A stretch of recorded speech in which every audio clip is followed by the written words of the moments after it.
இந்த காலை வேளையில் நாங்கள் உம்முடைய சமூகத்தில் வந்து இருந்து உம்முடைய நாமத்தை மகிமைப்படுத்த பலம் கொடுத்தீர், ஆசீர்வதித்தீர், பரிசுத்தப்படுத்தினீர்.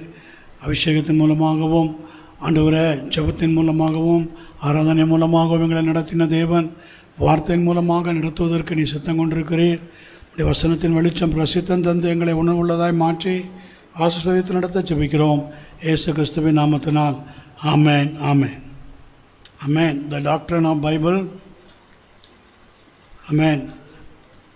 நம்ம தொடர்ச்சியாக பார்த்து கொண்டு வருகிறோம். நம்ம அதில் ஒரு ரெண்டாவது பார்ட்டாக ஒரு பார்ட்டை பார்க்கிறோம். Symbol for the Bible, symbols for the Bible. வேதத்துக்குரிய சின்னங்கள், அடையாளம். வேதம் எதையெல்லாம் அடையாளமாக முன்மொழிகிறது, சில சிம்பிளை கொடுக்குறது வேதம் நமக்கு. உதாரணமாக சில சிம்பிளை காட்டுது. அதில் முதல் சிம்பிள் நம்ம என்ன பார்த்தோம்? மிரர். கடந்த நாளில் பார்த்தோம் மிரர். யாக்கோபு 1ஆம் அதிகாரம் 23 25 வரைக்கும் நம்ம பார்த்தோம் மிரர், கண்ணாடி. இப்பொழுது கண்ணாடியிலே நிழலாட்டமாய் பார்க்கிறோம் இல்லையா? அப்போ நம்ம வந்து அது ஒரு நாமே நிதானித்து அறியறதுக்கும் நமக்கு எல்லாவற்றுக்கும் ஒரு ஒரு ஒரு சிம்பிளாக அது காணப்படுகிறது. ரெண்டாவதாக இன்றைக்கி சீடு, விதையை குறித்து பார்க்கும். விதை ஒரு ஓமானமாக வேதம் நமக்கு சொல்லுகிறது. இதை குறித்து வேதத்தில் 1 பேதுரு 1ஆம் அதிகாரம் 23, 24, 25 ஆகிய வசனங்களை எனக்காக வாசி. 1 பீட்டர் 1:23-25.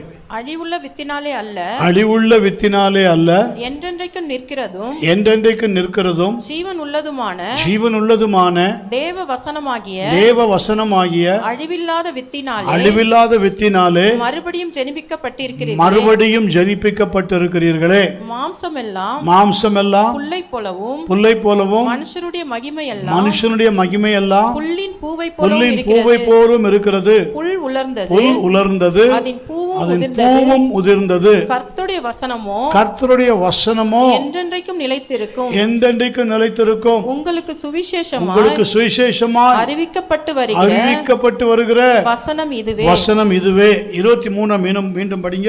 அழிவுள்ள வித்தினாலே அல்ல, என்றென்றைக்கும் நிற்கிறதும் ஜீவன் உள்ளதுமான தேவ வசனமாகிய அழிவில்லாத வித்தினாலே மறுபடியும் ஜெனிப்பிக்கப்பட்டிருக்கிறீர்களே. இங்கிலீஷ்ல படி. Being born again, not of corruptible seed, but of incorruptible, by the word of God, which liveth and abideth forever. Seed, வார்த்தை.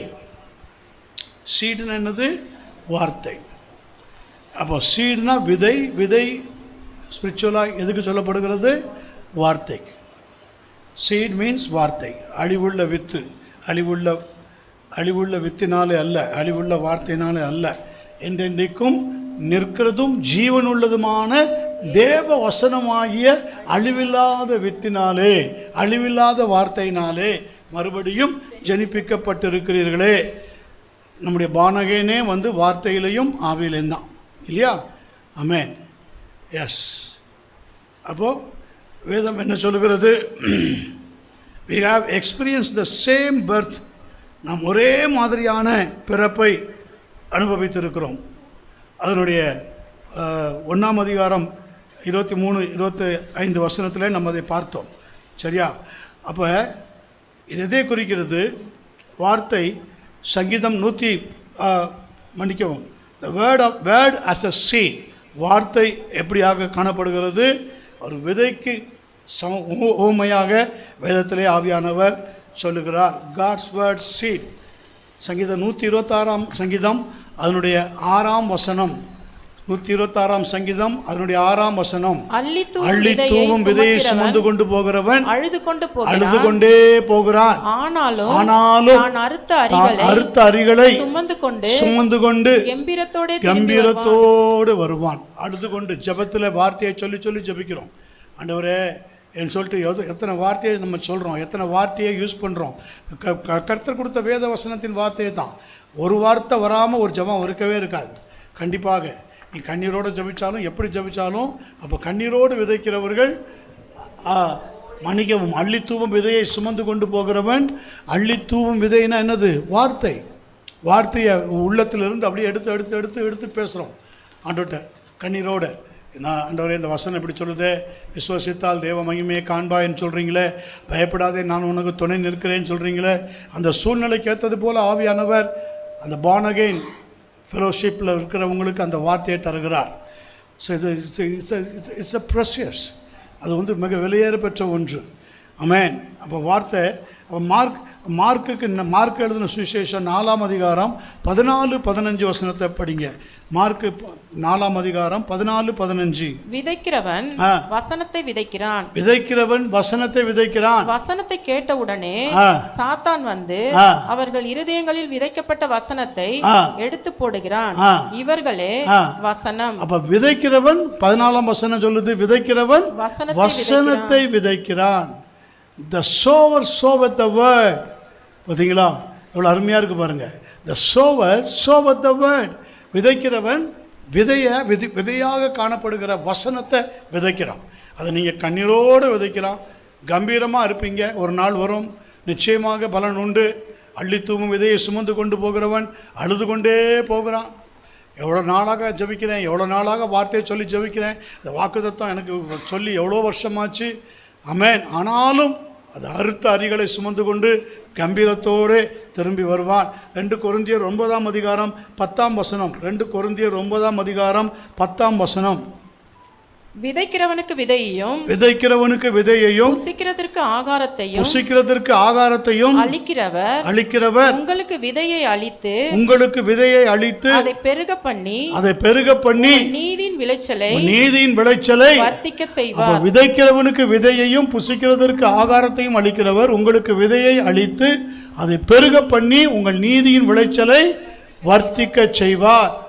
ஆமென். அப்ப வேதம் சொல்லுகிறது the word of God. ஆமென். வார்த்தையானவர் எப்படி வருகிறார்? the word of God. உபாகமத்தின் புஸ்தகம் 6ஆம் அதிகாரம் 4ஆம் வசனத்திலிருந்து வாசிங்க. உபாகமம் 6ஆம் அதிகாரம் அதோட 4ஆம் வசனத்திலிருந்து. இஸ்ரவேலே கேள், நம்முடைய தேவனாகிய கர்த்தர் ஒருவரே. இஸ்ரவேலே கேள், நம்முடைய தேவனாகிய கர்த்தர் ஒருவரே. கர்த்தர் நீ உன் தேவனாகிய கர்த்தரிடத்தில் உன் முழு இருதயத்தோடும் உன் முழு ஆத்மாவோடும் உன் முழு பலத்தோடும் அன்பு கூர்வாயாக. இன்று நான் உனக்கு கட்டளையிடுகிற இந்த வார்த்தைகள் இருதயத்தில் இருக்க பார்த்தீங்களா? இன்று நான் உனக்கு கட்டளையிடுகிற இந்த வார்த்தைகள் எப்போ முழு இருதயத்தோடு முழு பலத்தோடு முழு ஆத்மாவோடு நீ அன்பு கூர்ந்தாதான் இந்த வார்த்தை உன் இருதயத்தில் இருக்கும். ஆமென். என் மகனே என் வார்த்தைகளை கவனி. நீதிமொழிகள் 4 சொல்கிறார்ல, 20ஆம் வசனத்திலிருந்து 23 வசனம் வரை, அவைகளை உன் இருதயத்துக்குள்ளே காத்துக்கொள். அவைகளை கண்டுபிடிக்கிறவைகளுக்கு அவர்கள் உடலுக்கெல்லாம் அந்த ஆரோக்கியமும் ஜீவனுமாம். ஆமென். அப்படி என்ன?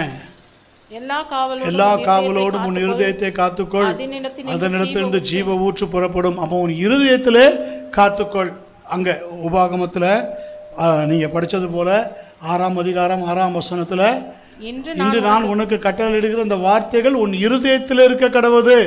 shall be in thine heart. நீ அவைகளை பிள்ளைகளுக்கு கருத்தாய் போதித்து நீ உன் வீட்டிலே உட்கார்ந்திருக்கிற போதும் வழியிலே நடக்கிற போதும் படுத்துக் கொள்ளுகிற போதும் எழுந்திருக்கிற போதும் அவைகளை குறித்து பேசி. ஒரு வீட்டுக்குள்ள வார்த்தை இப்படிதான் இருக்கணும், பிராக்டிசிங் வேர்ட். ஒரு வீட்டுக்குள்ள எப்பவுமே பிள்ளைகளுக்கு நீங்கள் வார்த்தையை சொல்லிகிட்டே இருக்கணும். கேஷுவலாக வீட்டில் பேசிட்டு இருக்கும்போதே வார்த்தை வரணும். நிறைய பேர் வீட்டில் பாருங்கள், அது இதுதான் வரும். கோபத்தில் என்னென்னமோலாம் வரும். வார்த்தை வரணும். வார்த்தை இருக்கிற வீட்டில் இயேசு இருப்பார், ஆவியானவர் தங்கியிருப்பார். உண்மையை சொல்கிறேன். ஒரு நாளைக்கு ஒரு 2 வார்த்தையாவது உங்கள் வீட்டுக்குள்ளே வரணும். 2 வார்த்தையாவது உங்கள் வீட்டுக்குள்ளே வரணும். 2 வார்த்தையாவது நீங்கள் உங்கள் வீட்டுக்குள்ளே மாறி மாறி பேசிக்கணும். வசனத்தை மாறி மாறி நீங்கள் பேசும்போது நல்ல நிலையிலேருந்து நோட் பண்ணி பாருங்கள். நீங்கள் பேசும்போது பாருங்க, உங்கள் இருதயத்தில் ஒரு சமாதானம் இருக்கும். நீங்கள் வார்த்தையை சொல்லிட்ட உடனே இருதயத்தில் சமாதானம். ஆவியானவர் தான் அந்த வார்த்தையை சொல்ல உங்களை ஏவுகிறார். ஏவி தான் உங்களை பிள்ளைகளுக்கு கருத்தை போதிக்க வைக்கிறார். வசனம் எப்படி சொல்லுதுமா, வசனம் எப்படி சொல்லுதுப்பா, வசனத்தின்படி நட, வசனத்தின்படி எப்படி செய். நீ 1000 சொல்லலாம், வார்த்தை நமக்கு எப்படி சொல்லுது, வார்த்தையின்படி தான் நம்ம நடக்கணும். நம்ம ஆவிக்குரிய பிள்ளைகள், ஆவியில் பிறந்திருக்கிறோம், வார்த்தையில் பிறந்திருக்கிறோம். நமக்கு ஒருவனும் போதிக்க வேண்டியதில்லை என்று அபிஷேகம், நீ பெற்றுக்கொண்ட அபிஷேகம் சகலவற்றை குறித்து உனக்கு போதிக்கிறது என்று ஆவியானவர் 1 யோவான் 2:27 எழுதி வைத்திருக்கிறார். ஆகவே நம்ம வார்த்தைக்கு முக்கியத்துவம் கொடுக்கணும். அப்படிங்கிறதுல 12 வரைக்கும் படிங்க வேகமாக. அவைகளை உன் கையின் மேல் அடையாளமாக கட்டிக்கொள்வாயாக. அவைகள் கண்களுக்கு நடுவாக ஞாபகக்குறியாக இருக்க கடவுது.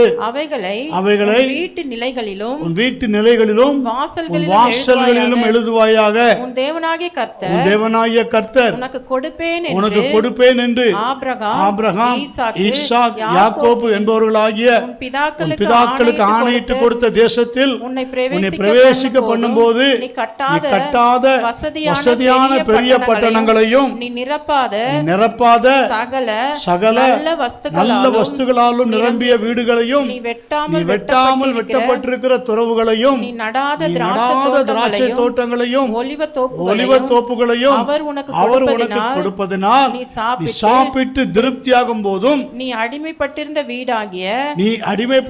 வீடாகிய எகிப்து தேசத்திலிருந்து உன்னை புறப்பட பண்ணின கர்த்தரை மறவாதபடிக்கு எச்சரிக்கையாக இரு. இவ்வளவும் வார்த்தை மூலமாக கர்த்தர் தருகிற ஆசீர்வாதம். ஜீவ ஊற்று.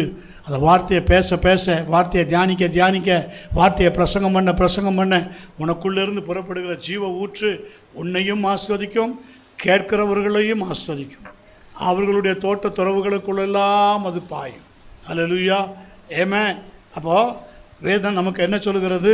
சங்கீதம் 19ஆம் சங்கீதம் 7 - 11 வசனங்கள் வரை படிங்க.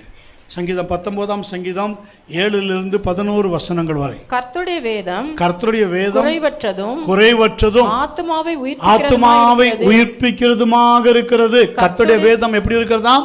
குறைவற்றது. கர்த்தருடைய வேதத்தில் ஒரு குறையும் காண முடியாது. அது குறைவற்றது.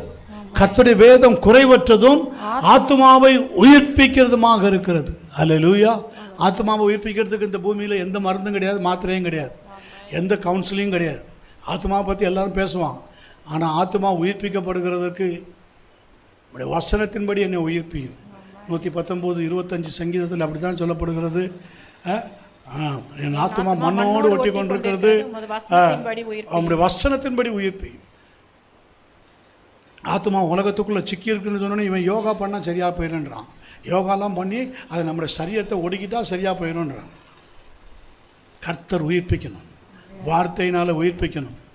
ஆமென், அல்லேலூயா, ஆமென். கர்த்தருடைய சாட்சி சத்தியமும் பேதையை ஞானியுமாக்குகிறது. கர்த்தருடைய வார்த்தை தான், வார்த்தை. ஸ்தோத்திரம், the word of life. கர்த்தருடைய நியாயங்கள் செம்மையும் இருதயத்தை சந்தோஷிப்பிக்கிறதுமாக இருக்கிறது.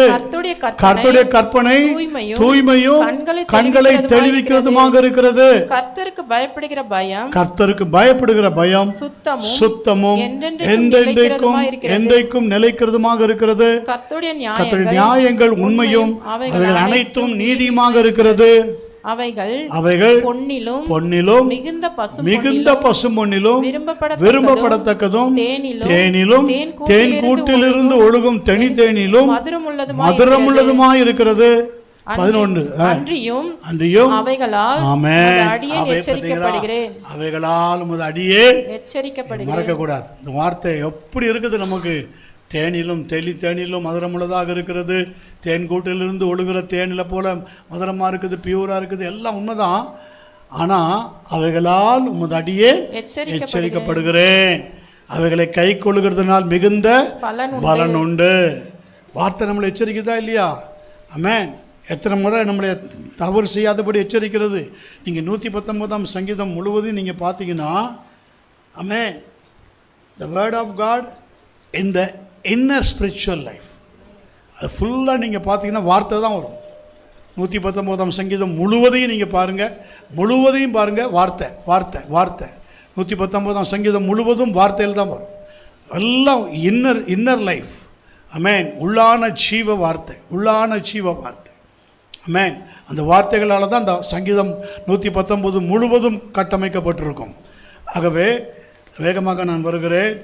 அப்போது 1 பேதுரு 1:23 அழிவுள்ள வித்தினாலே அல்ல, என்றென்றைக்கும் நிற்கிறதும் ஜீவனுள்ளதுமான தேவ வசனமாகிய அழிவில்லாத வித்தினாலே மறுபடியும் ஜெனிப்பிக்கப்பட்டிருக்கிறீர்களே. being born again, not of corruptible seed but of incorruptible. being born again. amen. Regeneration அது எப்படி காணப்படுகிறது? அப்படி நம்முடைய ஆர்ஜினே மறுபிறப்பே எதில் ஆரம்பிக்கிறது? வார்த்தையில் தான், இல்லையா? வார்த்தையில் தான் ஆரம்பிக்கிறது. அது எத்தனை பேருக்கு தெரியும்? யோவான் 3:5-6 இந்த 2 வசனங்களை வாசிங்க, புரியும் உங்களுக்கு. ஏற்கனவே எத்தனையோ முறை அதை எடுத்திருக்கோம். யோவான் 3:5-6 வசனம். இயேசு பிரதியுத்தரமாக, ஒருவன் ஜலத்தினாலும் ஆவினாலும் பிறவாவிட்டால் தேவனுடைய ராஜ்யத்தில் பிரவேசிக்க மாட்டான் என்று மெய்யாகவே உனக்கு சொல்லுகிறேன். காற்றானது தனக்கு இஷ்டமான இடத்திலே வீசுகிறது. இல்ல, மாம்சத்தினால் பிறப்பது மாம்சமாக இருக்கும், ஆவியினால் பிறப்பது ஆவியாக இருக்கும். நீங்கள் மறுபடியும் பிறக்க வேண்டும். போதும். அப்போ வேதம் நமக்கு என்ன சொல்லுகிறது? ஆமென். இந்த மறுபிறப்பு, இதுதான் ரீஜெனரேஷன். அப்போ பர்த் ஆஃப் நியூ ஸ்பிரிட், ஜலத்திலும் ஆவியிலும் பார்த்தோம் இல்லையா? அப்போ ஜலம்னா எபேசியர் 5:26 வசனத்தின்படி தாம் அதை திருவசனத்தை கொண்டு தண்ணீர் முழுக்கினால் அப்படின்னு அங்கே ஒரு வார்த்தை வருது. அப்போ தண்ணீர் வார்த்தைக்கு அடையாளம். வார்த்தையில் தான் பிறக்கிறோம். பேப்டைஸில் வார்த்தையில் தான் பிறக்கிறோம். அப்போ தண்ணீர் எபேசியர் 5:26 தாமத திருவசனத்தை கொண்டு தண்ணீர் முழுக்கினால் சுத்திகரித்து பரிசுத்தமாக்குகிறதற்கு, that he might sanctify and cleanse it with the washing of water by the word. பார்த்தீங்களா? by the word, washing of water by the word. தண்ணீரான வார்த்தை. அப்போ இந்த வார்த்தை, மறுபிறப்புக்கு வார்த்தை ரொம்ப ரொம்ப முக்கியம். நீ மறுபிறப்பு அடைஞ்சதுக்கு வார்த்தை ரொம்ப முக்கியம். உங்கள் வார்த்தையை கேட்டு தான் கர்த்தர் உங்களை இயேசு கிறிஸ்துவை விசுவசித்து அவருடைய இருதயத்தில் அவருடைய வார்த்தையை ஏற்றுக்கொண்டு விசுவசித்து நீதி உண்டாக இருதயத்தில் விசுவசிக்கப்படும், ரட்சிப்பு உண்டாக வாயினாலே அறிக்கை பண்ண வேண்டும். நீ விசுவசித்த வார்த்தையை வாயினாலே அறிக்கை பண்ணிட்டு தான் ரட்சிப்புக்குள்ளே வர்ற. அதுதான் ரட்சிப்பு. விசுவசித்து ஞானஸ்தானம் பெறுகிறவன் இரக்கம் பெறுவார்னா எப்படி? த்ரூ வேர்ட், வார்த்தை. ரீஜெனரேஷன். இதில் நம்பர் 1 பார்த்தா பர்த் ஆஃப் நியூ ஸ்பிரிட். எசேக்கியேல் 36:26 வேகமாக குறித்து வச்சுக்கோங்க. ஒரு 7 காரியங்கள் இருக்கிறது, நான் சொல்லி ஜெபிக்கிறேன். எசேக்கியேல் 36:26 உங்களுக்கு நவமான இருதயத்தை கொடுத்து உங்கள் உள்ளத்திலே புதிதான ஆவியை கட்டளையிட்டு கல்லான இருதயத்தை மாம்சத்திலிருந்து எடுத்து போட்டு சதையான இருதயத்தை உங்களுக்கு கொடுப்பேன். பாருங்க, a new heart also will I give you, and a new spirit will I put within you, and I will take away a stony heart out of your flesh, and I will give you an heart of flesh. சதையான இருதயம். அப்போ கல்லான இருதயத்தை உங்ககிட்ட எடுத்து, இது ரீஜெனரேஷனுடைய first step. இதான் மறுபிறப்பு, a birth of a new spirit. புதிதான ஆவியை கர்த்தர் கட்டளையிடுகிறார், இல்லையா? இந்த புதிதான ஆவி வார்த்தையாகவும் ஜலமாகவும் நமக்குள்ளே வந்து, ஜலம் பாவங்களை அடக்கம் பண்ண, பாவங்களை கழுவி சுத்திகரிக்க, ஆவி நம்மை உயிர்ப்பிக்க உபயோகப்படுத்தப்படக்கூடியதாக இருக்கிறது. ஸோ நம்பர் 1 ரீஜெனரேஷன், மறுபிறப்பு, birth of new spirit. Number 2 தெய்வீக தோற்றம். ஒரு தோற்றம் நமக்குள்ளே, அதாவது ஆஃப் டிவைன் ஆரிஜின் என்று ஆங்கிலத்தில் போடப்பட்டிருக்கிறது. யோவான் எழுதின சுவிசேஷம் 1:13 அவர்கள் இரத்தத்தினாலாவது மாம்ச சித்தத்தினாலாவது, அவங்க பிறந்தவங்க அந்த born again எப்படி இருப்பாங்களாம்? இரத்தத்தினாலாவது மாம்ச சித்தத்தினாலாவது புருஷனுடைய சித்தத்தினாலாவது பிறவாமல் தேவனாலே பிறந்தவர்கள். ஹல்லேலூயா, ஆமென். which were born not of blood nor of the will of the flesh nor of the will of man but of God. Amen. but of God, but of word of God. வார்த்தையினாலே பிறந்தவர்கள். ஆமென். இது ஆவிக்குரிய அமேன் ஸ்தோத்திரம் தெய்வீக தோற்றம் of divine origin. மூன்றாவதாக ஆவிக்குரிய தரிசனத்துக்கு தேவையான காரியங்கள். யோவான் எழுதின சுவிசேஷம் 3ஆம் அதிகாரம் 3ஆம் வசனம். இயேசு அவனுக்கு பிரதியுத்தரமாக ஒருவன் மறுபடியும் பிறவாவிட்டால் தேவனுடைய ராஜ்யத்தை காண மாட்டான் என்று மெய்யாகவே உனக்கு சொல்லுகிறேன். அப்ப காண்கிறது தரிசனம், விஷன். அந்த தரிசனத்தை பார்க்கிறது, விஷனில் பார்க்கிறது. பரலோகத்தை இந்த பூமியில் இதெல்லாம் பானகேன் ஆன பிறகு தான் உங்களுக்கு வரும். வார்த்தையில் பிறந்ததுக்கு அப்புறம் தான் உங்களுக்கு வரும். இதுக்கு வார்த்தைக்கு ரொம்ப முக்கியம் இருக்குங்க. ஏன்னா கடைசி நாளில் நம்மளை நியாயந்திருக்கிறது வார்த்தை தான், வேறு எதுவுமே கிடையாது. ரொம்ப ரொம்ப முக்கியம் வார்த்தை, ரொம்ப ரொம்ப முக்கியம். வார்த்தை யாருக்குள்ளே நிரம்பி இருக்கோ அவங்களுக்கு பரலோக தரிசனம் கிடைக்கும். வார்த்தை யார் அதிகமாக பிரயோகப்படுத்துகிறாங்களோ அவங்களுக்கு ஹெவன் விஷன் எப்போவுமே கர்த்தர் திறந்து வைத்திருப்பார். இது 2 கொரிந்தியர் 3ஆம் அதிகாரம் 3ஆம் வசனத்தை வாசிங்க. வார்த்தையில் நிரம்பி இருக்கிறவங்க விஷனில் நிரம்பி இருப்பாங்க. வார்த்தையில் நிரம்பி பேசுகிறவங்க எந்த சூழ்நிலையிலும், கடினமான சூழ்நிலையிலும், ஸ்தேவான் பாருங்கள், கடினமான சூழ்நிலை, சரீரம் கிழிக்கப்பட்ட சூழ்நிலை, அந்த சூழ்நிலையில் அவன் வாயிலிருந்து வந்த வார்த்தை என்ன வார்த்தை தெரியுமா? அநியாயமாக இப்படி செஞ்சிட்டீங்களே, அநியாயமாக இப்படி பண்ணிட்டீங்களே, நீங்கள் நல்லா இருப்பீங்களா? இப்படியா பேசுனா என்ன செய்தான்? தேவனே, இந்த இரத்த பலியை இவர்கள் மேலே சுமத்தாதிரும். What a word! Hallelujah! Same like Jesus word. இயேசு எப்படி ஜெபித்தாரோ, பிதாவே இவர்களை மன்னியும், இவர்கள் அறியாமல் செய்கிறார்கள், இவர்கள் செய்கிற தவறுகளை மன்னியும். அவருக்கு வானம் திறக்கப்பட்டது. அதே போல் ஸ்தேவானுக்கு வானம் திறக்கப்பட்டது. பூமியில் இருந்து கொண்டே பரலோகத்தை பார்த்தான். பூமியில் இருந்து கொண்டே மரண தருவாயிலே பரலோகத்துக்கு போய் தான் பார்க்கல, இந்த பூமியில் நின்று கொண்டே பரலோகம் திறந்திருக்கிறதை பார்க்கிறான். இயேசுவானவர் பிதாவின் அருகிலே நின்று கொண்டிருக்கிறதை பார்க்கிறான். வார்த்தை, உங்களிலிருந்து வார்த்தை எந்த அளவுக்கு ஃபுல்னஸ் ஆஃப் வேர்ட் புறப்படுகிறதோ, ஆமென், இந்த தெய்வீக வார்த்தைகள் எப்போ அப்போ உங்களுக்கு விஷன், ஹெவன் விஷன் காணப்படும். அடிக்கடி உங்களுக்கு கர்த்தர் காண்பிப்பார். அடிக்கடி தரிசனம், அடிக்கடி சொப்பனம், அடிக்கடி அந்த ஆவியின் வெளிப்பாடு. இவைகளை பற்றி பேசுவீங்க, இவைகளோடவே நீங்கள் லாபித்து நடப்பீங்க. இவைக தான் உங்களுக்கு சுற்றி வரும். வேறு எந்த காரியமும் உங்களுக்கு டிஸ்டர்ப் பண்ணாது. வர்ற மாதிரி இருக்கும், தன்னால் போயிடும். 2 கொரிந்தியர் 3ஆம் அதிகாரம் 3ஆம் வசனம். ஏனெனில் நீங்கள் எங்கள் ஊழியத்தினால் உண்டாகிய கிறிஸ்துவின் நிருபமாக இருக்கிறீர்கள் என்று வெளியரங்கமாக இருக்கிறது. அது மையினால் அல்ல, ஜீவனுள்ள தேவனுடைய ஆவினாலும் கற்பலகையினால் அல்ல, இருதயங்களாகிய சதையாய பலகைகளிலேயும் எழுதப்பட்டிருக்கிறது. பழைய ஏற்பாட்டில் 2 டேபிள்ஸில் எழுதி கொடுத்த வார்த்தை. அந்த வார்த்தை மோசே அதை உடைத்து போட்டான். பிற்பாடு கர்த்தர் உபாகமம் 10ஆம் அதிகாரத்தில் ஒரு பேழையை கொண்டு வந்து, அந்த 2 கற்பலகைகளை கொண்டு வந்து, அந்த பேழைக்குள்ளே அந்த பலகையை கொண்டு வா, நான் அதை எழுதி தர்றேன் அப்படின்னு சொன்னார். இந்த பேழை தான் நம்முடைய இருதயம். புதிய ஏற்பாட்டில் பவுல் சொல்லுகிறார் பார்த்தீங்களா? ஏனெனில் நீங்கள் எங்கள் ஊழியத்தினால் உண்டாகிய கிறிஸ்துவின் நிருபமாக இருக்கிறீர்கள் என்றும் வெளியரங்கமாக இருக்கிறது.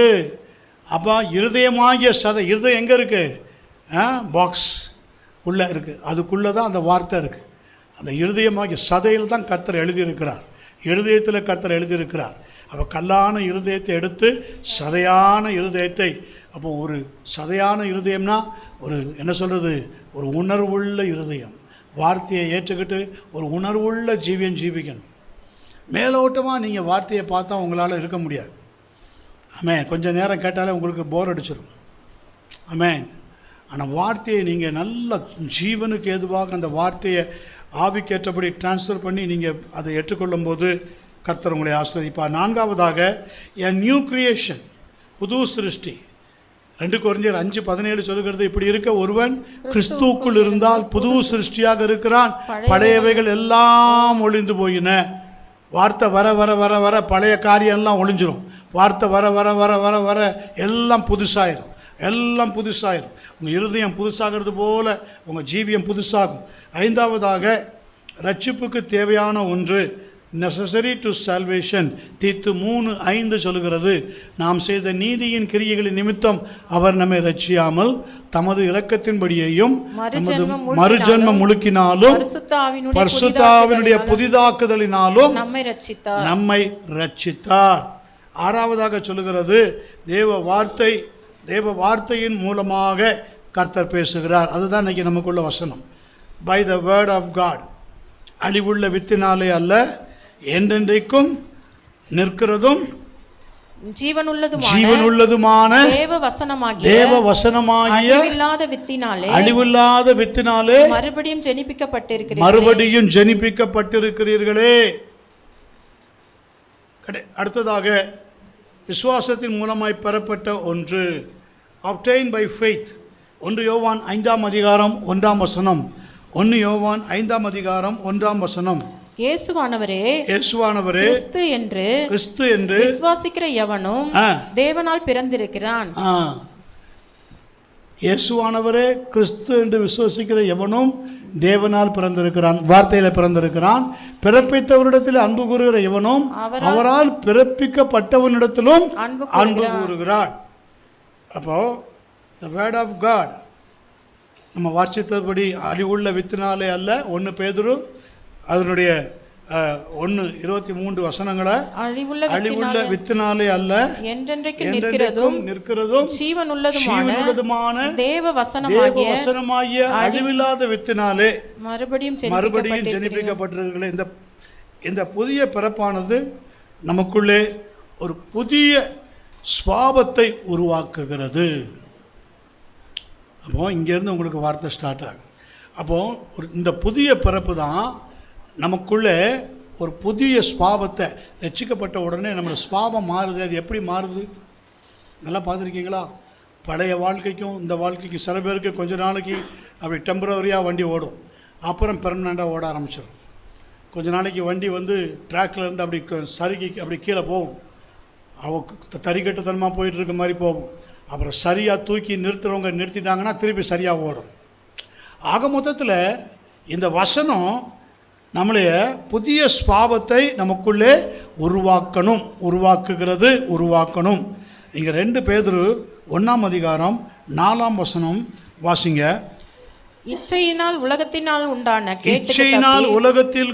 உலகத்தில் உண்டான கேட்டுக்கு தப்பி திவ்ய சுவாபத்துக்கு பங்குள்ளவர்களாகும் பொருட்டு மகா மேன்மையுமான அருமையுமான வாக்குத்தத்தங்களும் அவைகளினாலே நமக்கு அறிவிக்கப்பட்டிருக்கிறது. precious promises through word. வார்த்தையினால தானே. இப்போ இந்த மாதம் நமக்கு கொடுத்த வாக்குத்தத்தம் என்ன? அதிசயங்களை காண செய்வேன். போன மாதம் கொடுத்த வாக்குத்தத்தம் என்ன? நெகேமியா, பரலோகத்தின் தேவனானவர் எங்களுக்கு காரியங்களை, இதெல்லாம் என்னது? அதிசயமான வாக்குத்தத்தம், ஆச்சரியமான வாக்குத்தத்தம் த்ரூ வேர்ட். வாக்குத்தத்தம்னா எப்படி வருது? வார்த்தை தானே. கர்த்தர் பேசுறது வார்த்தை தானே. அப்போது இச்சையினாலே உலகத்தில் உண்டான கேட்டுக்கு தப்பி நம்ம ரட்சிக்கப்பட்டவுடன் ஃபஸ்ட்டு நடக்கிறது இந்த வார்த்தை நமக்குள்ளேருந்து கிரியேட் செய்து நம்மளை மாற்றுகிறது. இதுதான் இது இல்லாட்டி இது ரட்சிப்பே இல்லை. இல்லாட்டி நமக்குள்ள ரட்சிப்பே இல்லை. இச்சையினாலே உலகத்தில் உண்டான கேட்டுக்கு தப்பி திவ்ய சுபாவத்துக்கு பங்குள்ளவர்களாகும் பொருட்டு. திவ்ய சுபாவம்னா என்னது? Of the divine nature. பரலோக சுபாவம், திவ்ய சுபாவம். அந்த பரலோகத்துலேருந்து அவனுக்கு ரட்சிப்பு வருது, பரலோகத்துலேருந்து தான் வார்த்தை வருது, பரலோகத்துலேருந்து தான் ஆவி வருது. அதில் பிறந்த நீ அந்த டிவைன் நேச்சரில் இல்லாமல் போனால் என்ன பிரயோஜனம்? ரட்சிக்கப்பட்ட என்ன பிரயோஜனம்? ரட்சிப்புக்கும் சபைக்கும் உனக்கும் சம்மந்தமே இல்லாமல் இருந்தால், வார்த்தைக்கும் உனக்கு பிரசங்கிக்கப்பட்ட வார்த்தைக்கும் பேசப்பட்ட வார்த்தைக்கும் நீ படிக்கிற வார்த்தைக்கும் நீ தியானிக்கிற வார்த்தைக்கும் கர்த்தர் உன்னோட பேசின வார்த்தைக்கும் சம்மந்தமே இல்லாத ஜீவியத்தை நீ ஜீவித்திருப்பாயானால் அதனால் என்ன பிரயோஜனம்? ஒரு பிரயோஜனமும் இல்லை. இன்றைக்கி நிறைய பேர் வண்டி இப்படி தான் ஓடிட்டு இருக்குது. இச்சையினாலே உலகத்தில் உண்டான கேட்டுக்கு தப்பி, இந்த இச்சைனா வெறும் பாவ இச்சை மாத்திரம் நினைக்காங்க. பண இச்சை, வேலை இச்சை, ப்ரமோஷன் இச்சை, இன்னென்ன பல இச்சைகளாக இருக்குது. அதெல்லாம் இருக்கக்கூடாதா பாஸ்டர்? இருக்கணும். நீ ஜபத்தோடு ஆண்டவர்கிட்ட கேளு, ஆண்டவர் உன்னை அருமையாக நடத்துவார். ஆமென். ரொம்ப உன்னை மிஞ்சி என்றது என்னாத கடைசியில் தடம் புரண்ட வண்டி மாதிரி தான் எங்கேயாவது போய் சொருகிட்டு நிற்பேன். ஆமென். கர்த்தருக்குன்னு ஒரு பூரணமாக தன்னுடைய ஜீவியத்தை கொடுக்கறதுக்கு நிறைய பேருக்கு மனசு இல்லை. சபைக்கு வர்றதுக்கே மனசு இல்லை. அப்படி தான் இருக்குது. காரணம், இச்சையினாலே உலகத்தில் உண்டான கேடு. இதுக்கு நீ தப்பணும். திவ்ய ஸ்பாபத்துக்கு பங்குள்ளவர்களாகும் பொருட்டு மகா மேன்மையும் அருமையான வாக்குத்தத்தங்களும் அவைகளினாலே நமக்கு அளிக்கப்பட்டிருக்கிறது. Having escaped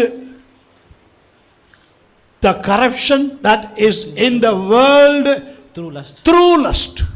இச்சையினாலே உலக கேட்டுக்கு தப்பும்.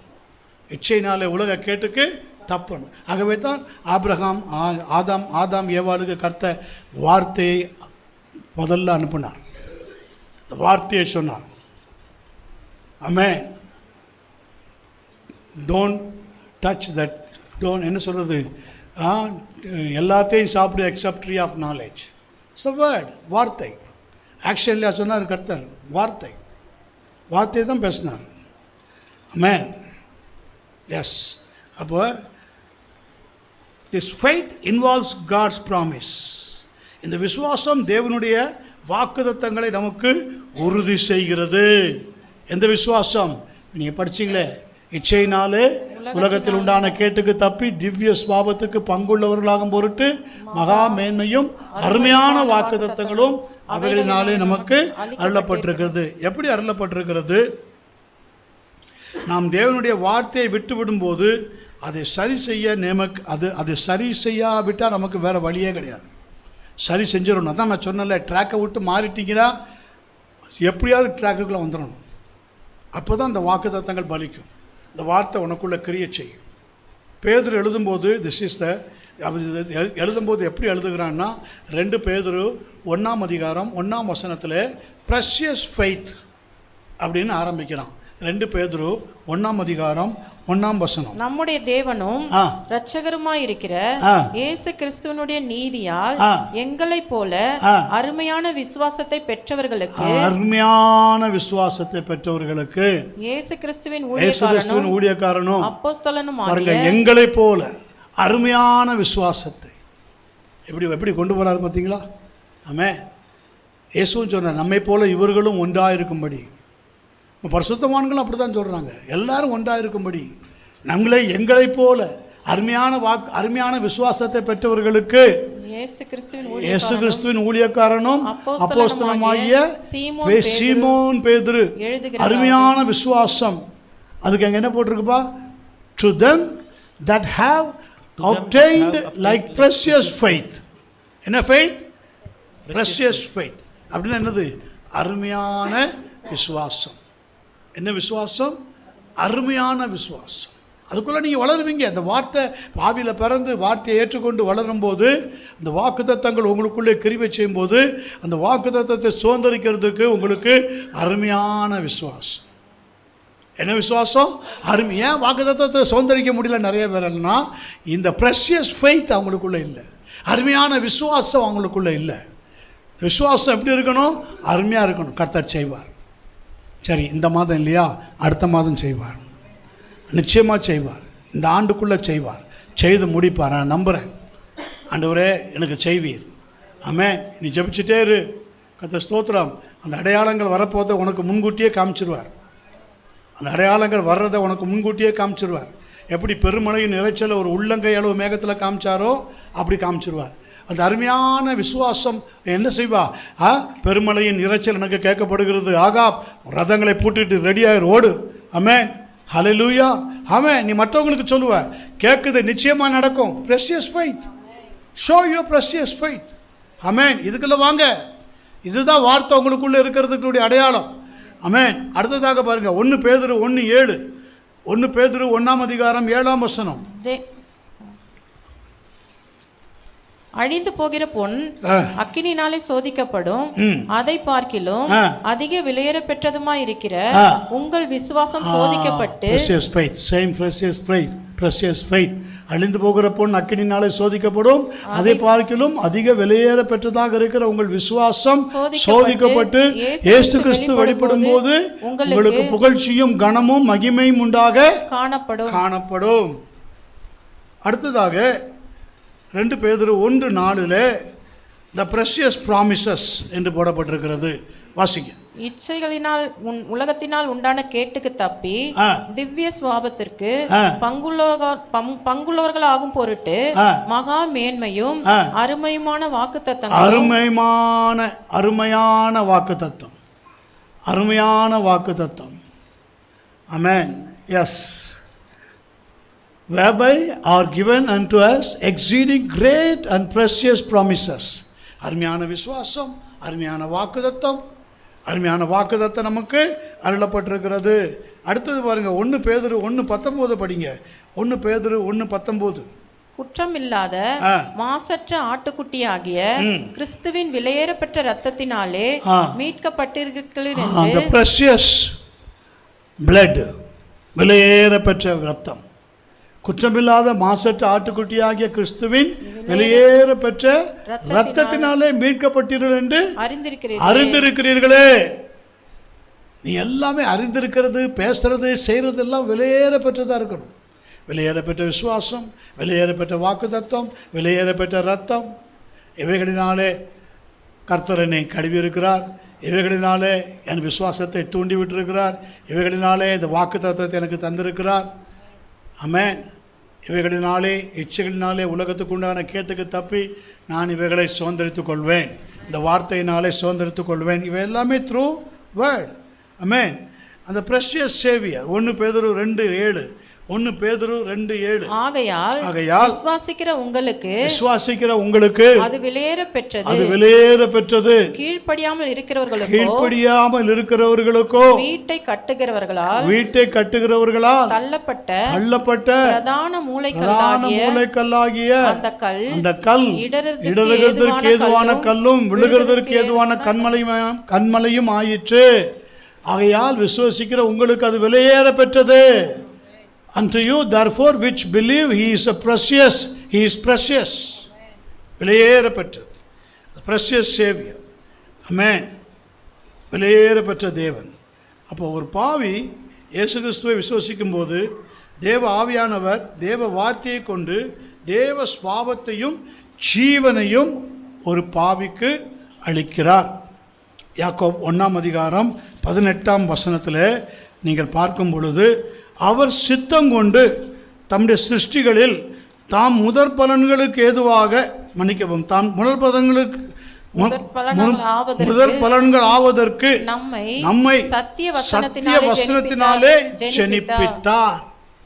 அவர் சித்தம் கொண்டு தம்முடைய சிருஷ்டிகளில் நாம் முதற் பலன்கள் ஆவதற்கு நம்மை சத்திய வசனத்தினாலே ஜெனிப்பித்தார். A kind of first fruits.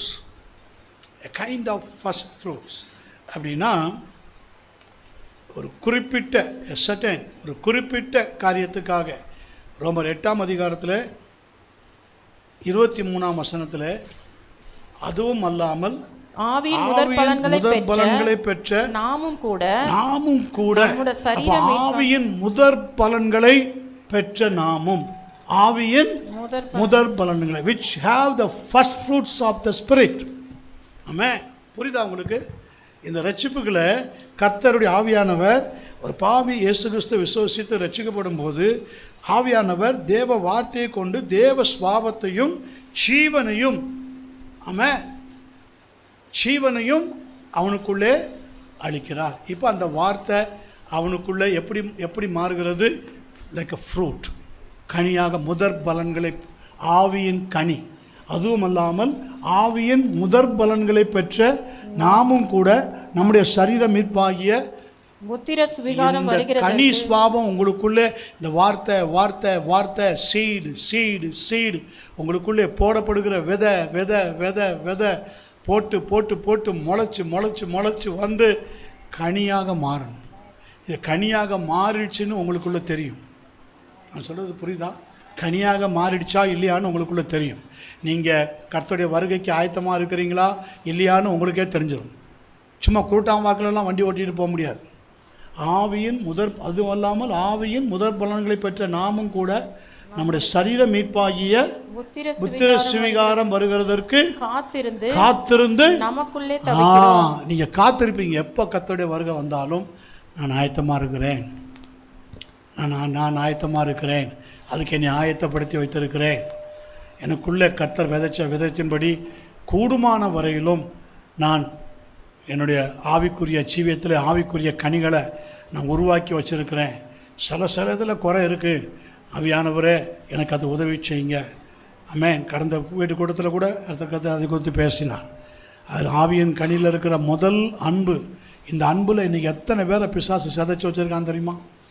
இந்த அன்பை பூரணமாக அன்பு செய்ய முடியாதபடிக்கு இந்த ஆவியின் கனி ஃபஸ்ட் ஃப்ரூட்ஸே, இந்த ஆவியின் கனிகளில் அன்பு சகலவற்றையும் ஸ்மாஷ் பண்ணிட்டு போய்.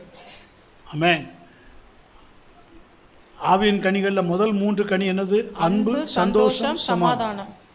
இந்த 3 உங்களுக்குள்ளே இருந்தால் அடுத்த வர 6 கனிகளையும் ஈஸியாக நீங்கள் அருமையாக நீங்கள் வெளிப்படுத்திகிட்டே போகலாம். இந்த 3 வெளிப்படுத்துறது தான் கஷ்டம். இந்த ஆவியின் முதல் படங்களை பெற்ற நாமும் கூட நமக்குள்ளே சரீர மீட்பாகிய புத்திர சுவிகாரம் வருகிறதற்கு காத்திருந்து தவிக்கிறோம். தவிக்க விட்டுறோம். அன்பை வெளிப்படுத்தணுமே, சபையில் அன்பாக இருக்கணுமே, என்னை சத்ருவான்னு நினைக்கிறவங்களுக்கும் நான் அன்பாக இருக்கணுமே. ஒருத்தங்க நம்மளை பற்றி இழிவாக மட்டமாக பேசி, நம்மளை ரொம்ப துணிகரமாக பேசி, நம்மளை கேவலமாக நடப்பித்து ஒரு மாதிரி பரியாசம் பண்ணிட்டுலாம் போனாங்க. அவங்களுக்கு ஒரு பாடு, அவங்களுக்கு ஒரு காரியம் வந்ததுன்னா ஃபஸ்ட்டு இந்த லவ், அன்பு. அவங்கள பார்க்கணுமே, அவங்களுக்கு ஜெபிக்கணுமே, அவங்களுக்கு போய் ஏதாவது வார்த்தை சொல்லணுமே. எஸ், வார்த்தை சொல்கிறதெல்லாம் அப்புறம். First take your love. Amen. Give your love. அன்பை கொடு, அன்பை செலுத்து. அதுலேயே அவங்க பாதி மாறிடுவாங்க. ஸோ வேதம் சொல்லுகிறது, ரோமர் 11ஆம் அதிகாரம் 16ஆம் வசனம், மேலும் முதற் பலனாகிய மாவானது பரிசுத்தமாக இருந்தால் பிசைந்தமா முழுவதும்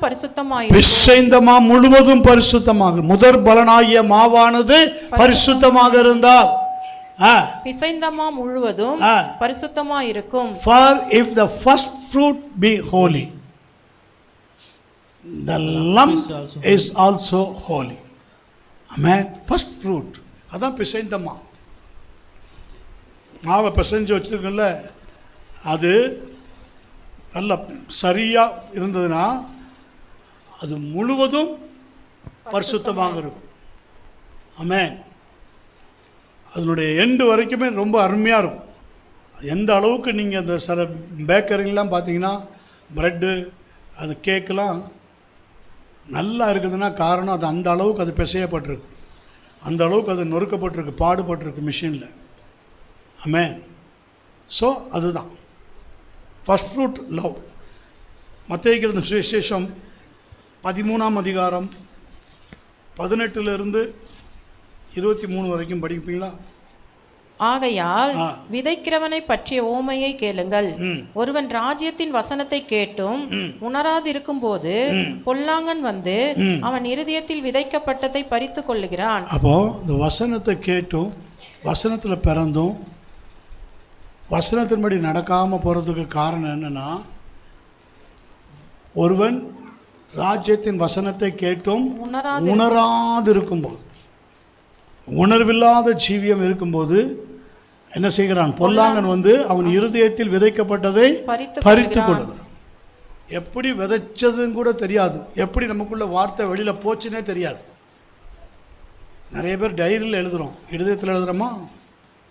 இந்த டைரியில் எழுதிருக்கிற வார்த்தை அப்படியே இருதயத்து கற்பனைகள் எழுதுறீங்களா?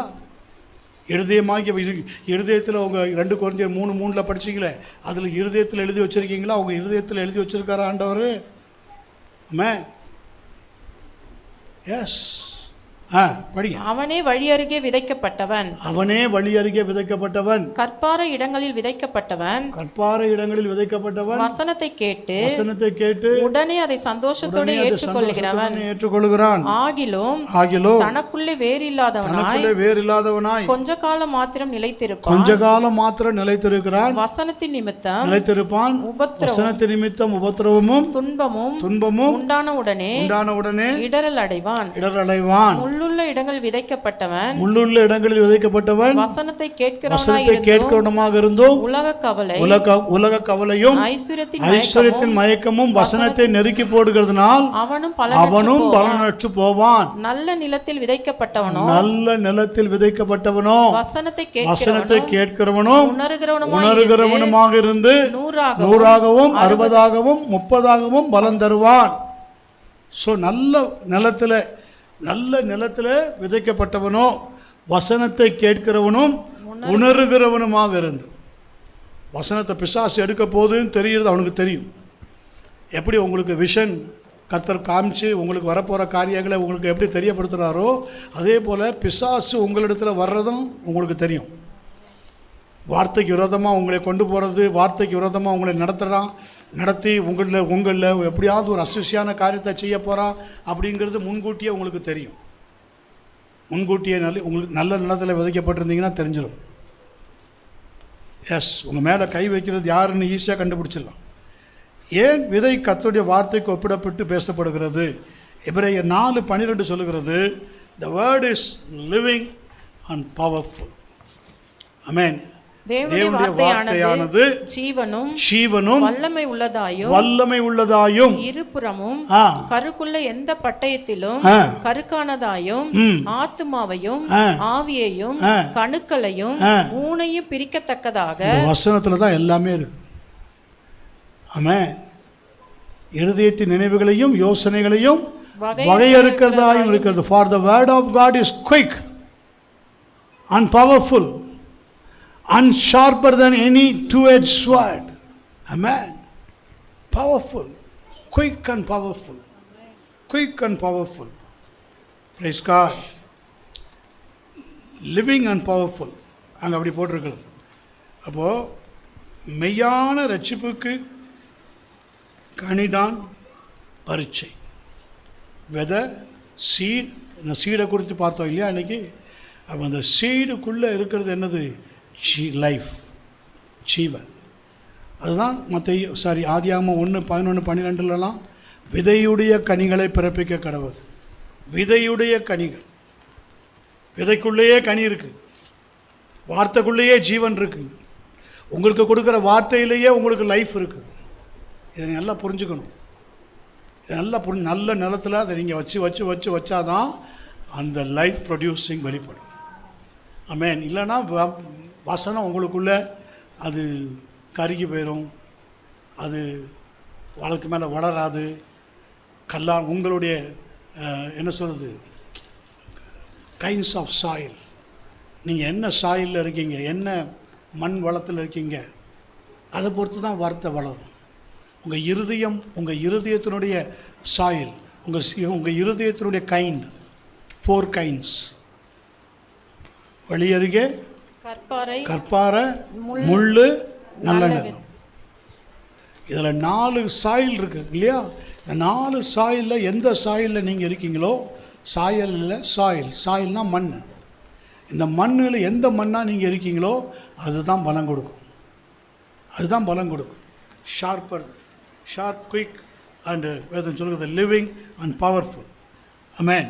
அப்போது மெய்யான ரட்சிப்புக்கு நமக்கு எக்ஸாமினே வந்து ஃப்ரூட் தான். மத்தேயு சுவிசேஷம் 7:16.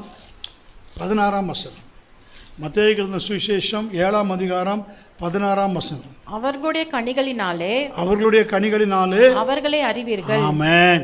ரொம்ப முக்கியங்க. 1000 பிரசங்கம் பண்ணுங்க, 1000 வார்த்தையை கேளுங்க, 1000 பெண்டகாஸ்டாக இருங்க. இதுதான் அவர்களுடைய கனிகளினாலே அவர்களை அறிவீர்கள். முட்செடிகளில் திராட்சை பழங்களையும் முட்பூண்டுகளில் அத்தி பழங்களையும் பறிக்கிறார்களா? ஏன் இன்னும் ரட்சிக்கப்பட்டு அபிஷேகம் பெற்று சபையில் இத்தனை வருஷமா இருந்தும் சுவாபம் மாறல? Kinds of soil. In which kinds of soil you have? என்ன வகையான நிலத்தை உடையவனாக நீ காணப்படுகிறாய்? ஆமென். எந்த வகையான வார்த்தையை உனக்குள்ள கர்த்தர் விதைச்சார்? எப்படியான வார்த்தை? எல்லாருக்கும் விதைக்கிற வார்த்தை தானே உனக்குள்ள விதைச்சார். விதையுடைய கனிகள் தானே. அந்த விதைக்குள்ளேயே ஜீன் இருக்க, ஜீவன் இருக்க. உனக்குள்ளே ஏன் அது பிறப்பிக்காமல் போச்சு? உனக்குள்ளே ஏன் உன்னை மாற்றாமல் போச்சு? உன் ரட்சிப்பு ஏன் அப்படியே டிவைன் நேச்சரில் மாறாமல் போச்சு? இன்னும் இந்த உலகத்துக்கு ஒத்த காரியத்திலே சுற்றிட்டு கிடக்குறிய ஏன்? இங்கிலீஷில் படிப்பா. You shall know them by their fruits. இது ரொம்ப உண்மை. இந்த கனிகளில் தான் நீங்கள் ஒருத்தங்களை அறிவீங்க. அவங்க பிரசங்கியாக இருக்கட்டும், ஊழியக்காரங்களாகட்டும். கனிகள்னா என்னதுமா? நேச்சர், சுவாபம். ஃப்ரூட்ஸ்னா என்னது? சுவாபம். அவருடைய கனிகளினாலே அவர்களை அறிவீர்கள். You shall know them by their fruits. Do men gather grapes of thorns or figs of thistles? எவ்வளோ அருமையாக இருக்குது பாருங்க. எவ்வளோ அருமையாக இருக்குது. திராட்சை பழத்தை போய் முட்செடியில் தேடுவாங்களா? அதனால தான் சில பேர்ட்ட நீங்கள் எவ்வளோ தேடினாலும் கிடைக்காது. ஏன்னா தங்களை முட்செடி மாதிரியே வச்சுருக்காங்க. அவங்ககிட்ட நீங்கள் கைண்ட்ஸ் ஆஃப் சாயில், கைண்ட்ஸ், நீங்கள் என்ன கைண்டெல்லாம் நீங்கள் கைண்ட்னஸ் எல்லாம் எதிர்பார்க்கவே முடியாது. நீங்கள் சுற்றி பாருங்கள், எதிர்பார்க்கவே முடியாது. அப்படி இருக்கக்கூடாது. வேதம் நமக்கு தெளிவாய் சொல்லுகிறது. ஆமென். ரோமர் 6:22 படி. ஆமென். வாசிங்க. பரிசுத்தத்தை குறிக்கிற காரியம் அது. ரோமர் 6:22. இப்பொழுது நீங்கள் பாவத்தினின்று விடுதலையாக்கப்பட்டு தேவனுக்கு அடிமைகளானதினால் பரிசுத்தமாகுதல் உங்களுக்கு கிடைக்கும் பலன். முடிவோ நித்திய ஜீவன். பரிசுத்தமாகுதல் உங்களுக்கு கிடைக்கும் பலன். You have your fruit unto holiness, and the end everlasting life. And the end everlasting life. You have your fruit unto holiness. எவ்வளோ அருமையாக இருக்குது பாருங்க. ஆமென். பரிசுத்தமாக்குதல் உங்களுக்கு கிடைக்கும் பலன். இப்பொழுது நீங்கள் பாவத்தினின்று விடுதலையாக்கப்பட்டு தேவனுக்கு அடிமைகளானதனால் பரிசுத்தமாகுதல் உங்களுக்கு கிடைக்கும் பலன். முடிவோ நித்திய ஜீவன். நித்திய ஜீவன். ஸோ த கிறிஸ்டியன் கேரக்டர், அதை தான் நான் சொன்னேன். கலாத்தியர் 5:22 23 வசனங்கள் வரை அன்பு, சந்தோஷம், சமாதானம். இந்த 3 எப்படியாவது ஜெபம் பண்ணி உனக்குள்ளே தக்க வச்சுக்க. இந்த 3 நீ என்ன விலக்கிறையும் கொடுத்தா அது பெற்றுக்க. 3 சொல்கிறேன். ஏற்கனவே சொல்லியிருக்கேன் நிறைய முறை. ஃபஸ்ட்டு 3 ஃப்ரூட்ஸ், அன்பு, சந்தோஷம், சமாதானம். இந்த 3 உனக்குள்ளே இருக்கணும். இந்த 3 உனக்குள்ளே இருந்தால் தான் நீ ஒரு உண்மையான ஊழியக்காரன். இந்த 3 உனக்குள்ளே இருந்தால் தான் உண்மையான பெந்தகோஸ்த விசுவாசி. இந்த 3 உனக்குள்ளே இருந்தால் தான் நித்திய ஜீவனுக்கு நீ அழைக்கப்பட்டவன். இல்லாட்டி இந்த பூமியிலேயே உன் ஓட்டம் முடிஞ்சிடும். என்னெல்லாம்? அன்பு, சந்தோஷம், சமாதானம். அன்பு பூரணப்பட்டிருந்தால் உனக்குள்ளே எப்போவுமே ஒரு சந்தோஷம் இருக்கும். என்ன இருக்கோ இல்லையோ, நீ எதை இழந்தியோ இல்லையோ, சந்தோஷத்தை இழக்க மாட்டேன். அன்பை விட்டே கொடுக்க மாட்டேன். சமாதானம் உனக்குள்ளே எப்போவுமே இருக்கும். உன்னை பார்த்தாலே ஈஸியாக கண்டுபிடிச்சிடலாம். அவன் சமாதானத்தோடு தாபரிக்கிற அருமையான குடும்பம், அருமையான மகன், மகள். அடுத்த 3 என்னது? நீடிய பொறுமை. நீடிய பொறுமை, தயவு. இவங்ககிட்ட தான் நீடிய பொறுமையே ஃபார்ம் ஆகும், வரும். நீடிய பொறுமை, தயவு, நற்குணம். இது 3 ஒன்றிலிருந்து மற்றவங்களுக்கு போகும். கொஞ்சம் யோசிச்சு பாரு. முதல் 3 சரியாக இருந்தால் தான் இந்த 2வது 3 ஒன்றிலிருந்து மற்றவங்களுக்கு போகும். நீடிய பொறுமை, தயவு, நற்குணம். யாரையும் மன்னிக்க சொல்லும், யார்கிட்டையும் பொறுமையாக இருக்க சொல்லும். ஒரு விசுவாசி அவசரப்பட்டு ஒரு காரியத்தை செஞ்சுட்டாருன்னா எடுத்தன் கவுத்தன் பேச வைக்காது, கண்டிக்க வைக்கும். அது வேற. ஆனாலும் ஸ்தோத்திரம், அவங்க விஷயத்தில் நீடிய பொறுமையாக இருக்க வைக்கும். இப்போ கேட்டுறணும், 1 2 பார்த்துடணும் அவங்கள. ஆமென். இப்படியே போயிட்டுருக்குறாங்க, சரியில்லை, இடரல் உண்டாக்குற மாதிரி இருக்குது. கர்த்தர் சொல்லுவார், ஜெபி, பொறுமையாக இருந்து ஜெபி. இன்னும் ஜெபி, இன்னும் 1 மாதம் டைம் கொடு, இன்னும் 2 மாதம் டைம் கொடு, ஜெபி. நீடிய பொறுமை, நீடிய பொறுமை, நீடிய பொறுமை, தயவு, நற்குணம், இது வந்துடும். சுவாபம் மாறிடும். அடுத்தவங்களுக்கு வெளிப்படுத்தும் போது ஈஸியாக ஃப்ளோவாகும். அடுத்த 3 விசுவாசம், சாந்தம், இச்சையடக்கம். இந்த 3ம் ஒன்றிலிருந்து பரலோகத்துக்கு போகிறோம். முதல் 3 உனக்குள்ளே இருக்கணும், அடுத்த 3 ஒன்றிலிருந்து மற்றவங்களுக்கு போகணும், அடுத்த 3 ஒன்றிலிருந்து பரலோகம். விசுவாசம் யாருக்கு காமிக்கணும்? கர்த்தருக்கு. விசுவாசம், சாந்தம், இச்சையடக்கம். சாந்த குணம் யாருக்கு தெரியணும்? கர்த்தருக்கு தெரியணும். இச்சை அடக்கம் யாருக்கு தெரியணும்? கர்த்தருக்கு தெரியும். அவர் தான் தெரியும், வேறு யாருக்கும் தெரியாது. நீ இச்சை அடக்கத்தில் இருக்கிறியா இல்லையாங்கிறது யாராலையும் கண்டுபிடிக்க முடியாது. கர்த்தர் ஒருவர் தான் தெரியும். கர்த்தர். அப்போது அந்த அன்பு உனக்குள்ளே இருந்ததுன்னா திரளான பாவங்களே அது மூடும். புரியுதா? இந்த அன்பு, பேசிக் லவ் உனக்குள்ளே இருந்தது, அடிப்படையான அன்பு மற்ற உனக்குள்ளே இருந்ததுன்னா அன்பு திரளான பாவங்களை மூடும். ஏதோ சில பலவீனங்கள் உன்னை போட்டு தாக்கிடும், உன்னை ரொம்ப கொடூரமாக வச்சுருக்குதா, அப்படியே கர்த்தர் மூடிடுவார். ஆமென், ஹல்லேலூயா, ஆமென், ஹல்லேலூயா. கொலோசியர் 1 அதிகாரம் 10 வசனம் வாசிங்க, ஜெபம் பண்ணுங்க.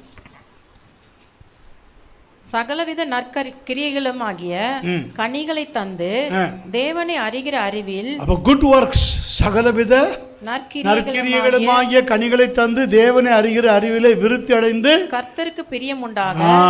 அப்ப இந்த ஆவியின் கனி மூலமாக தான் நீங்க இதை செய்ய முடியும்.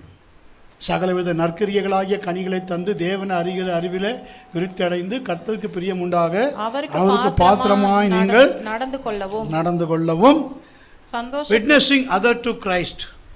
ரோமர் 1:13.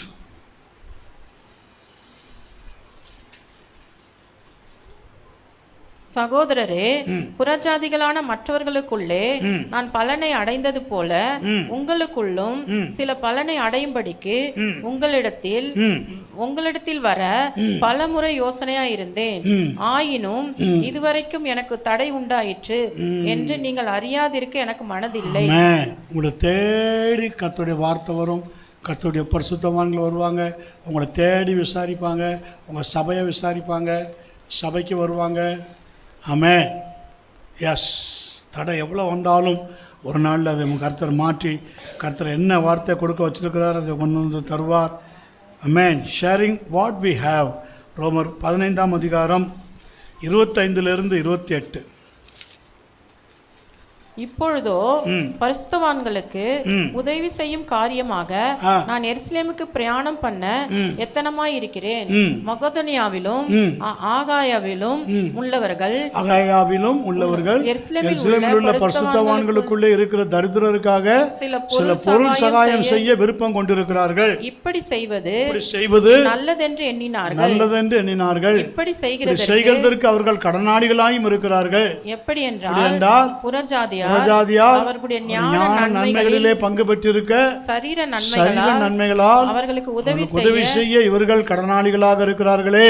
இந்த காரியத்தை நான் நிறைவேற்றி இந்த பலனை அவர்கள் கையிலே பத்திரமாய் ஒப்புவித்த பின்பு உங்கள் ஊர் வழியாக ஸ்பானியாவுக்கு போவேன். எவ்வளவு அருமையான ஒரு பரிசுத்தவானுடைய ஓட்டம் பாருங்க. சின்ன காரியத்திலும் அசாதாரணமான காரியத்திலும் உதாசீனமாக்கப்பட்ட காரியத்திலும் எவ்வளவு கர்சனையோடு கூட இருந்து செய்கிறதற்கு the word of God, வார்த்தை, சீல். ஆமென். எபிரேயர் 13:15 படிங்க.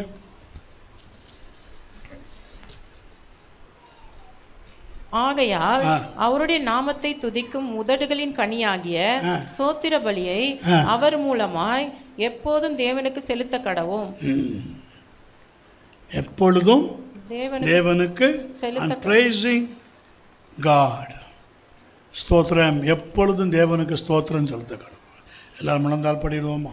ஸ்தோத்திரம் பண்ணுவோமா? ஸ்தோத்திரம், ஸ்தோத்திரம், ஸ்தோத்திரம், ஸ்தோத்திரம். 1 பேதுரு 1:23 மீண்டும் படிங்க. அழிவுள்ள வித்தினாலே அல்ல என்றென்றைக்கும் நிற்கிறதும் ஜீவன் உள்ளதுமான தேவ வசனமாகிய அழிவில்லாத வித்தினாலே மறுபடியும் ஜெனிப்பிக்கப்பட்டிருக்கிறீர்களே. மறுபடியும் ஜெனிப்பிக்கப்பட்ட வார்த்தை, உங்களை மறுபடியும் இந்த பூமியில் பிறப்பிக்கப்பட்ட வார்த்தை உங்களுக்குள்ளே அது வல்லமையும் ஜீவனும் இருபுறமும் கருக்குள்ள எந்த பட்டயத்திலும் கருக்கானதாயும் ஊனையும் கணுக்களையும் ஆவியையும் பிரிக்கத்தக்கதாக உங்கள் வாழ்க்கையில் உங்களோடு கூட உங்களுக்கு தெரியாமலேயே ஒட்டி கொண்டிருக்கிற உங்கள் சரீரத்தில் ஒட்டி கொண்டிருக்கிற ஆத்மத்தில் ஆவியில் ஒட்டி கொண்டிருக்கிற அநேக காரியங்களை பிரிக்கத்தக்கதாக இந்த வார்த்தையாகிய ஸ்வாட்லிங் ஸ்வாட் ஹல்லேலூயா சுழலுகிற பட்டயம் இந்த வார்த்தை உங்களோடு கூட பேசி உங்கள் இருதயத்திலிருந்து உங்கள் ஆவியில் மூலமாக அந்த ஆத்மாவுக்குள்ளே இருக்கிற அநேக அசூசிகளெல்லாம் கர்த்தர் நீக்கி இன்றைக்கி உங்களை பரிசுத்தப்படுத்தி ஆமென் விலையேற பெற்ற வார்த்தையினாலே கர்த்தர் உங்களை ஜெனிப்பித்திருக்கிறார். விலையேற பெற்ற வார்த்தையினாலே கர்த்தர் உங்களை உருவாக்கி இருக்கிறார். அந்த விலையேற பெற்ற வார்த்தை உங்களை ஆவியின் கனிகளுக்குள்ளாக திவ்ய ஸ்வாபத்துக்கு பங்குள்ளவர்களாகும் பொருட்டு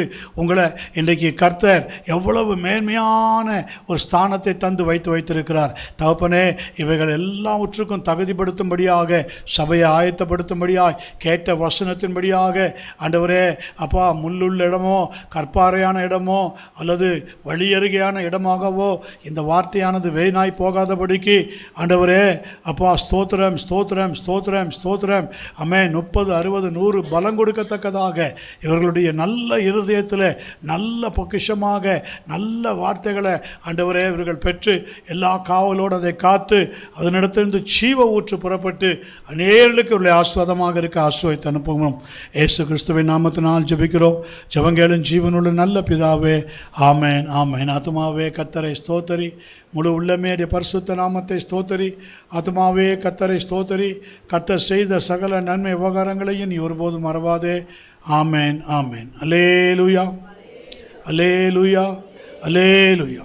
யாவரும் கர்த்தருடைய நாமத்தினாலே ஒருவருக்கு ஒருவர் வாழ்த்த சொல்லி விடைபெறும்.